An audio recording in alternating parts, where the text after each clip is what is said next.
The evening air was still as Sarai sat in the tent, staring at the flickering lamp.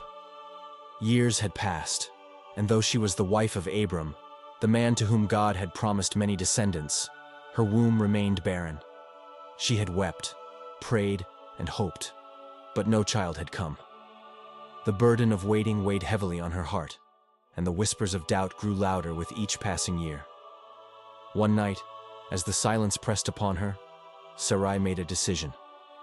She turned to Abram and said, "Behold now, the Lord hath restrained me from bearing. I pray thee, go in unto my maid. It may be that I may obtain children by her." Genesis 16:2, KJ5. Abram, though hesitant, listened to his wife. Hagar, her Egyptian handmaid, was chosen to bear a child in her stead. Hagar had no voice in the matter. She had come from Egypt as a servant, taken from her homeland to serve in a foreign household. She had grown accustomed to obedience, never daring to question her mistress. But now, she was to be given to Abram, not as a wife in love, but as a vessel to carry a child. Confused and frightened, she submitted to the decision forced upon her. Days turned into weeks, and soon Hagar conceived. With the life growing inside her, a shift took place in her heart. No longer just a servant, she was now the mother of Abram's child. She felt a sense of importance, a position she had never held before. As her belly grew, so did her confidence. She began to see Sarai in a different light. Not as her mistress, but as a woman who had failed where she had succeeded. Sarai saw it too.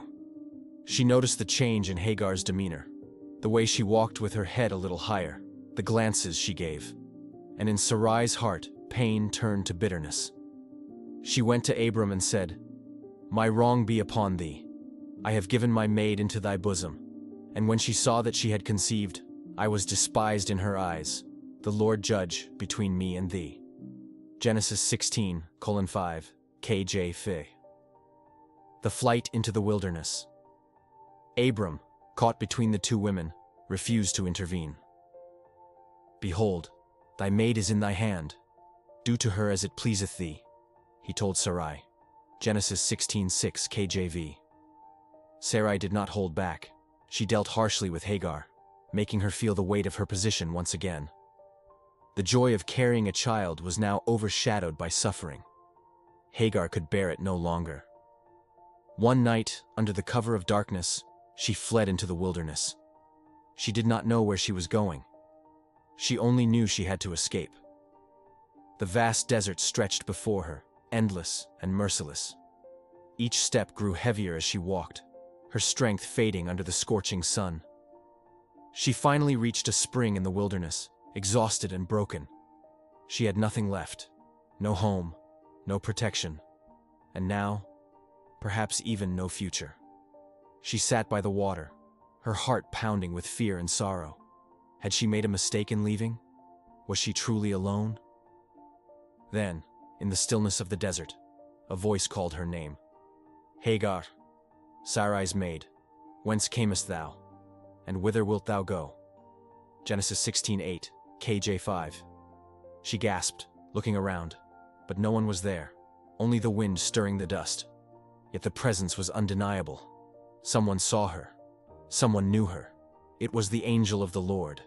The God who sees the angel's words startled her. He had called her by name, not just as a servant, not as someone forgotten, but personally, Hagar. She had been seen. She had been known. She trembled, her voice barely above a whisper. "I flee from the face of my mistress Sarai." But the angel did not tell her to keep running. Instead, he said, "Return to thy mistress, and submit thyself under her hands." Genesis 16:9, KJV. The words felt heavy, but before she could protest, the angel continued with a promise, one that would change her life forever.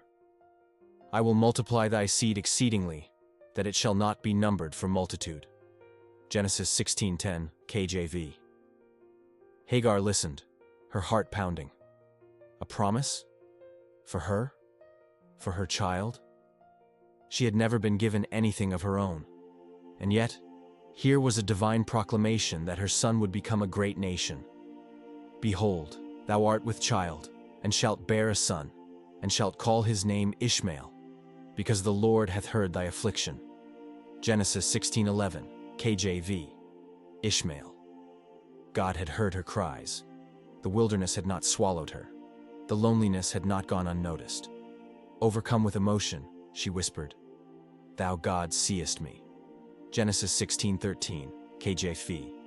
She had met the God who sees. A child is born.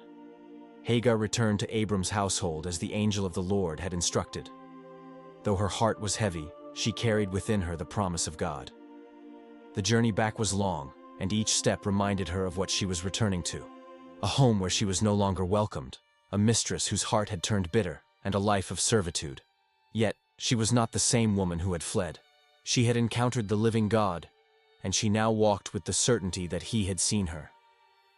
Months passed, and Hagar's belly grew full with child. The household was tense, for though she had returned, the rift between her and Sarai had not healed. Sarai watched her every move, her resentment still simmering beneath the surface. Abram, now knowing of God's intervention, treated Hagar with quiet caution, careful not to anger his wife. Though he did not openly favor her, he could not ignore that she carried his seed, the child he had long desired. At last, the time came for Hagar to give birth. The pains of labor overtook her, and as she cried out, the memory of the angel's words gave her strength.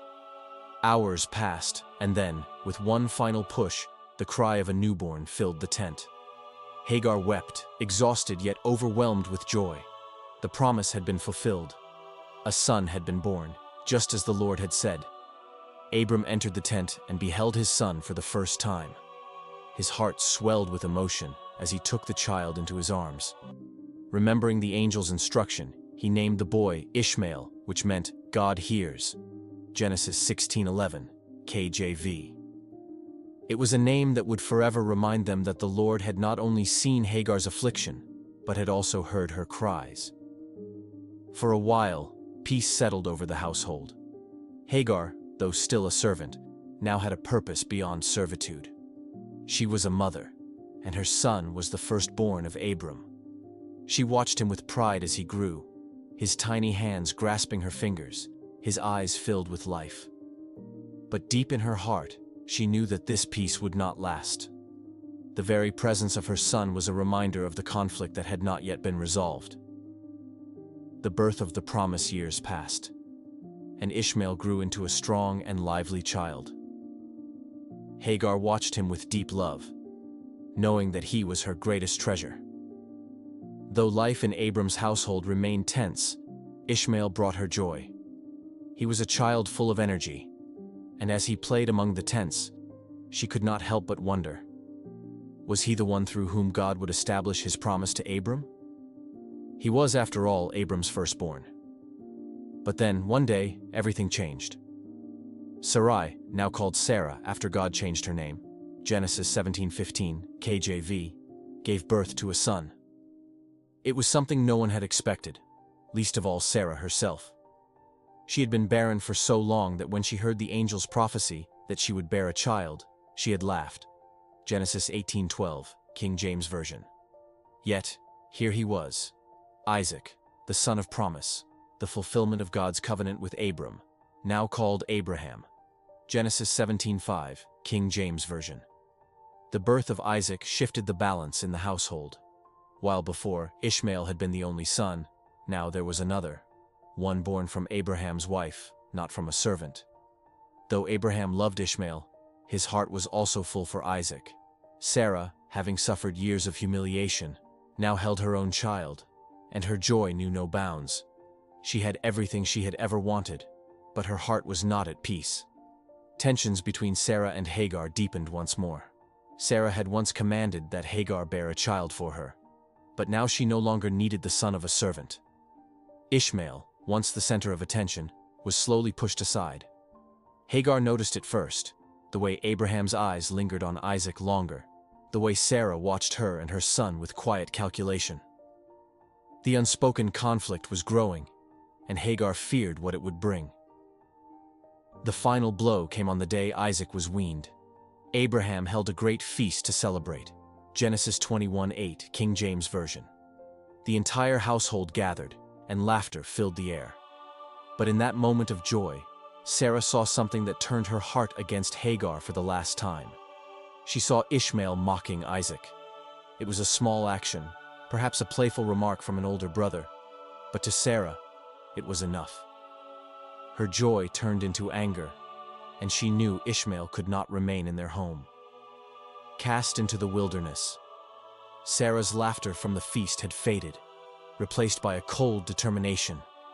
She turned to Abraham with a demand that could not be ignored.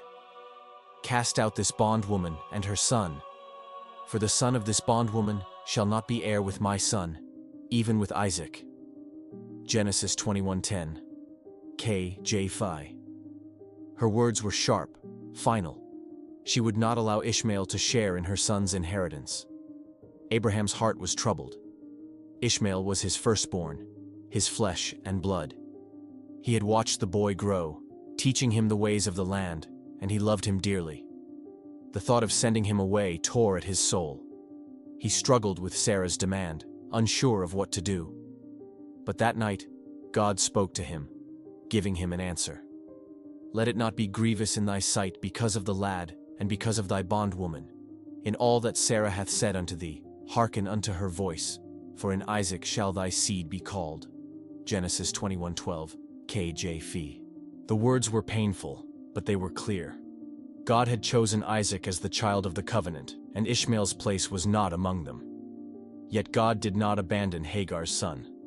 And also of the son of the bondwoman will I make a nation, because he is thy seed. Genesis 21:13, KJ5. Though Ishmael was not the son of promise, he was still a son of Abraham, and God had plans for him. At dawn, Abraham rose with a heavy heart. He prepared bread and a bottle of water, then called Hagar to him.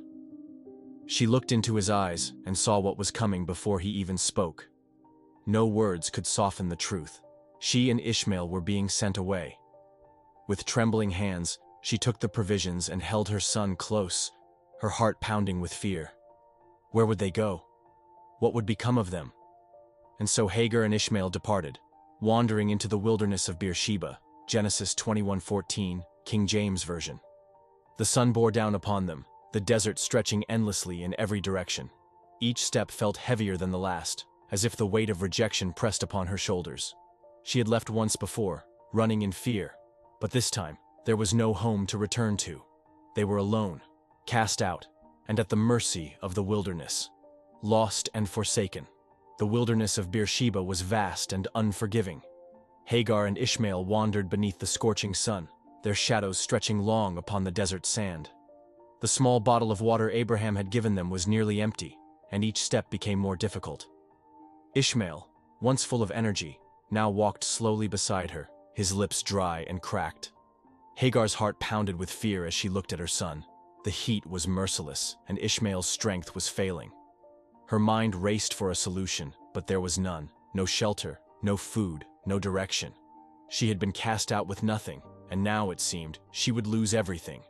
She tried to remain strong, but hopelessness crept into her soul like the relentless wind that stirred the dust around them. Then, the worst happened. The last drop of water was gone. Ishmael stumbled, his legs weak beneath him. "Mother," he whispered, his voice barely audible. Hagar caught him before he fell, her heart breaking at the sight of his suffering. He was just a boy, her boy, the son of Abraham, yet abandoned to die in the wilderness. Overcome with grief, she could not bear to watch him suffer any longer.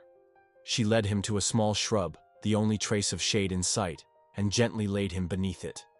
"Let me not see the death of the child," she cried, stepping away as tears blurred her vision. Genesis 21:16 KJV. She walked a short distance and fell to her knees, her body shaking as sobs overtook her. For the first time since she had fled from Sarah's cruelty all those years ago, Hagar felt truly forsaken. She had once met El Roi, the God who sees, but did he see her now? Did he care? Had she and her son been sent out only to perish? The desert, silent and cruel, gave no answer. Only the faint, weak cries of Ishmael could be heard. God hears the cry. Hagar wept, her body trembling under the weight of despair. She had nothing left, no water, no strength, no hope. Her son, Ishmael, lay beneath the withering shrub, too weak to call out anymore. His breaths were shallow, his body limp. She turned her face away, unable to watch her child die. Then, in the silence of the wilderness, a cry rose, not from Hagar, but from Ishmael. Though weak, his voice carried through the dry air, reaching beyond the limits of the desert, and God heard. The angel of the Lord called out to Hagar from heaven, "What aileth thee, Hagar? Fear not, for God hath heard the voice of the lad where he is." Genesis 21:17, KJV. She gasped, lifting her head. The presence of the Almighty filled the space around her, and in an instant, she knew. She was not alone. "Arise, lift up the lad and hold him in thine hand, for I will make him a great nation." Genesis 21:18, KJV. Strength rushed through her weary limbs. She stumbled to her feet and ran to Ishmael, gathering him in her arms. Could it be? Had God truly not forgotten them? Had he not forsaken the son of Abraham? And then, before her eyes, a miracle unfolded. As she lifted her gaze, she saw something she had not noticed before. A well of water, shimmering under the harsh sun. Her heart leaped. With trembling hands, she filled the empty bottle and brought it to Ishmael's lips. He drank deeply, life returning to his body. Hagar's tears fell, not of sorrow, but of awe. God had seen them. God had heard them. A new beginning. Hagar knelt beside the well, watching as Ishmael drank the life-giving water. Each sip seemed to restore him, his strength returning little by little. She too drank deeply, the cool water washing away her fear and exhaustion. The desert had not claimed them. God had provided. As the sun began to set over the wilderness, Hagar sat beside Ishmael, holding him close. "The Lord hath heard thee, my son," she whispered, brushing his hair away from his face.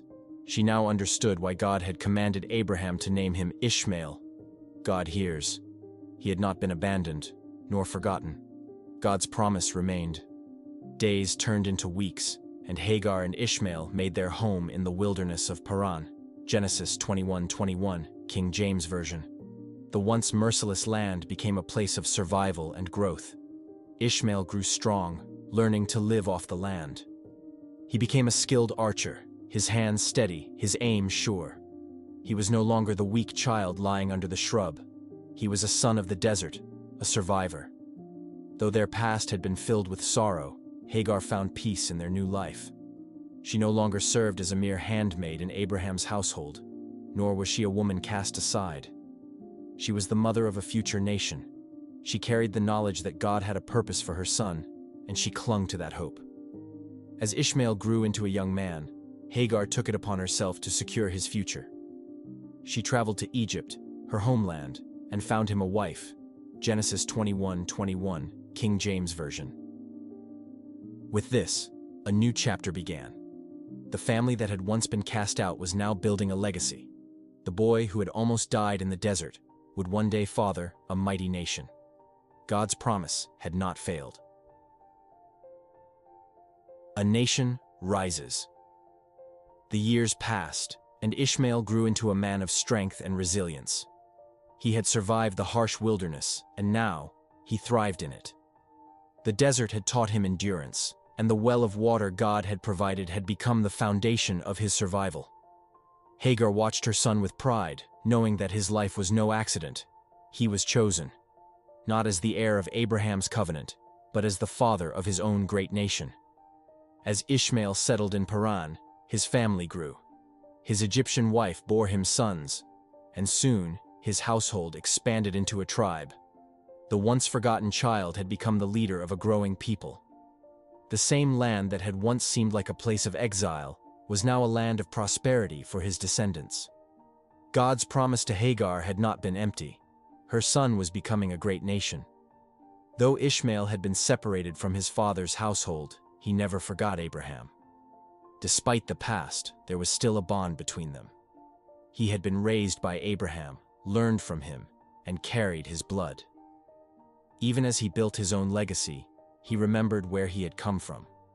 Though Sarah had cast him out, his father had never stopped loving him. Then, one day, news arrived that Abraham had died. Genesis 25:8, King James Version. Ishmael's heart was heavy, but he knew what he had to do. He traveled back to the land where he had once lived as a child, standing alongside Isaac to bury their father. Genesis 25:9, King James Version. It was a moment of closure.